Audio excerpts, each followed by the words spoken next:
अच्छा, ये बच्चियां बैठी हैं, इनकी जब शादी होती है तो एंगेजमेंट रिंग कितनी महंगी बनती है।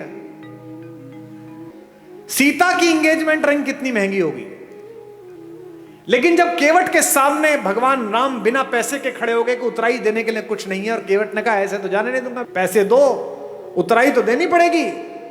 तो पति का अपमान ना हो जाए, पति यहां संकट में ना लगे, सीता ने चुपचाप अपनी अंगूठी उतारी और राम के हाथ में दे दी कि ये दे दो। गोस्वामी जी ने लिखा, पियसिय की ही जानन हारी, मुदित मगन मणि मुंदरी उतारी। मणि उतार कर दे दी। ये सीता है, ये सीता सिखाई गई थी,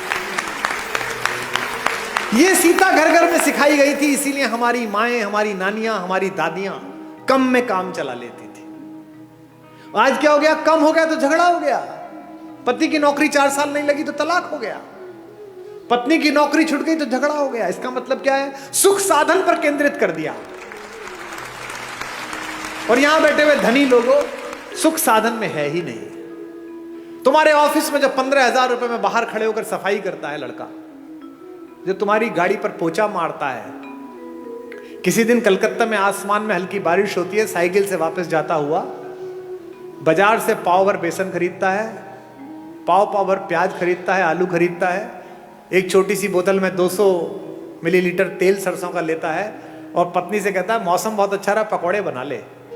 वो स्टोव पे पकौड़े बनाती है, दोनों बाहर बैठकर खाते हैं और शाम को सोते हुए कहता है यार क्या शाम बीती है, भगवान का धन्यवाद, क्या अच्छा मौसम है, क्या बढ़िया हो। और तुम पेरिस जाकर भी सुखी नहीं हो, तुम लंदन की ऑक्सफोर्ड स्ट्रीट पे शॉपिंग करते हुए खुश नहीं हो, क्योंकि तुम डेपुटेशन पे दुख को भेज रहे हो। दुख हो गया है थोड़ी मार्केटिंग कर लूं शायद कम हो जाएगा, दुख हो गया है थोड़ा मेकअप करके एक सेल्फी ले लूं शायद कम हो जाएगा। ये जो फेसबुक पर, ट्विटर पर, इंस्टाग्राम पर बहुत हंसते मुस्कुराते चेहरे हैं, इनमें से अधिकांश की जड़ें खोखली हैं। इसीलिए ये आत्महत्या करते हैं, इसीलिए ड्रग्स में गए हैं, इसीलिए शराब में गए हैं। ये राम की कहानी आपकी जड़ों की आत्मा में यूरिया का काम करती है, आध्यात्मिकता का। ये आपको मजबूत करती है, एक भाई की तरह, एक पति की तरह, एक पुत्र की तरह, एक नागरिक की तरह। भाई भाई के संबंध, भाई बहन के संबंध। अब 2 बहनें हैं इसमें, इस कहानी में। भाई बहन का संबंध ठीक ना हो तो गड़बड़ हो सकती है।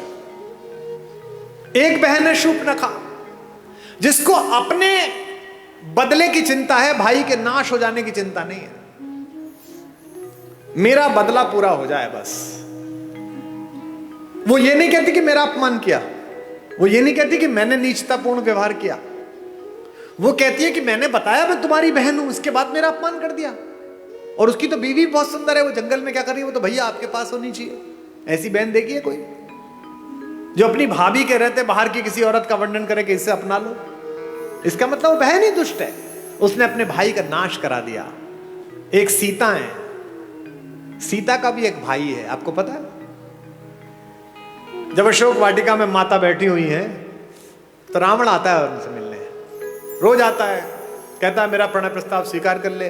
क्या उस तपस्वी के पीछे पड़ी रहेगी, वो तो जंगली है, मैं मार दूंगा उसे, खत्म हो जाएगा, वो कुछ नहीं कर पाएगा, तुझे ले नहीं जाएगा। माता पूरी सात्विकता के साथ बैठी है।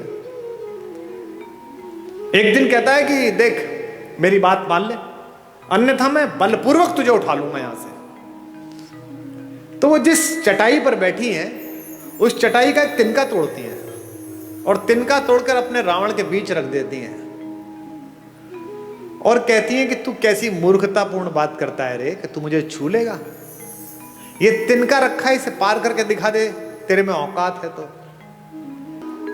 एक वैज्ञानिक सोच वाली युवती ने मुझसे पूछा कि क्या कुमार विश्वास जी आप भी कैसी पोंगा पंडितों वाली मूर्खतापूर्ण बातों की समर्थन करते हो? जो कैलाश पर्वत को उठा लेता हो तो तिनका नहीं उठा पाएगा। ऐसा क्या सीता में मनोबल आ गया तिनके को देख? अब मैं जो बात कह रहा हूं उसको बहनें सुने। एक लड़की अपने पति के साथ भी इतना सुरक्षित अनुभव नहीं करती, इतना भाई के साथ करती है। क्यों? सीता भूमि से पैदा हुई है, सीता का नाम है भूमिजा, और तिनका भूमि से पैदा हुआ है। संस्कृत में उसे कहते हैं भूमिज, वो तिनका नहीं है। वो सीता का भाई है। सीता कहती है मेरे इस भाई से निपट ले, पति से तो बाद में निपटना, वो तो बाद में आ जाएगा, पहले इस भाई से निपट। एक तृण धरकर कहती है, उसकी ओट में बैठकर कहती है वैदेही, तृण धरि ओट कहत वैदेही, तृण धरि ओट कहत वैदेही, सुमिर अवधपति परम स्नेही, तृण धरि ओट कहत वैदेही, सुनिर अवधपति स्नेही। एक बात आपको बता दूं मैं, जिस दिन आपको अपने पिता की बेटी से अपनी बेटी ज्यादा अच्छी लगने लगे, उस दिन समझ लेना कि अमंगल की तीर्थ यात्रा प्रारंभ हो गई है। क्योंकि पहला संबंध तो पृथ्वी पर आपका उसी से है जो एक कोख से पैदा हुआ है। ये जो भैया दूज पर और राखी पर बहनें राखी बांधने आती हैं, हम क्या समझते हैं कि ये एक त्योहार मनाने आती है? नहीं, ये उस भाई में अपने माता पिता का मंगल ढूंढती हैं। ये जानती है कि मेरा भाई ठीक रहा तो मेरे माँ बाप का बुढ़ापा ठीक कटेगा, ये समृद्ध रहा, ये शक्तिशाली रहा तो अच्छा हो जाएगा, और उसी के आशीर्वाद से तुम्हारा स्वास्थ्य चलता है। इसीलिए उस तिनके की ओट पर बैठी हुई सीता जानती है कि जब तक ये तिनका है, जब तक ये मेरा भाई है, चाहे कैसा भी हो, तिनके से ज्यादा गरीब बेचारा कौन होगा? तिनका तो बहुत ही गरीब भाई है, लेकिन फिर भी वो जानती है कि ये रक्षा करेगा। इसलिए इस पूरे पारिवारिक प्रतिष्ठान में, राम कथा में, एक एक प्रतीक शास्त्र ऐसा है जो आपको आपके पारिवारिक मूल्यों के साथ जिंदा रख सकता है।